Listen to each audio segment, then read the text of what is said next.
ചായ തിളക്കുന്ന സമയം മതി കേട്ടോ ഈ ഒരു കിഡിലൻ ഈവനിങ് സ്നാക്ക് തയ്യാറാക്കി എടുക്കാനായിട്ട്. അതിന് വേണ്ടിയിട്ട് ഒരു ബൗളിലേക്ക് 1 കപ്പ് മൈദയും 3 ടേബിൾ സ്പൂൺ പഞ്ചസാരയും ചേർത്ത് കൊടുത്തിട്ടുണ്ട്.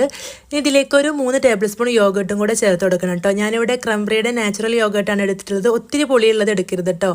ഇതും കൂടെ 3 ടേബിൾ സ്പൂൺ ചേർത്ത് കൊടുക്കുക. എന്നിട്ട് മധുരം ബാലൻസ് ചെയ്യാനായിട്ട് ഉപ്പും കൂടെ ചേർത്ത് നന്നായിട്ട് മിക്സ് ചെയ്തെടുക്കുക. കുറച്ച് വെള്ളം ഒഴിച്ചു കൊടുത്തിട്ട് ഇതുപോലൊരു പരുവത്തിലാക്കി എടുക്കണം കേട്ടോ. നിങ്ങൾക്ക് മൈദക്ക് പകരം ഗോതമ്പ് പൊടിയും പഞ്ചസാരക്ക് പകരം ശർക്കരയും വേണമെങ്കിൽ ചേർത്ത് കൊടുക്കാവുന്നതാണ്.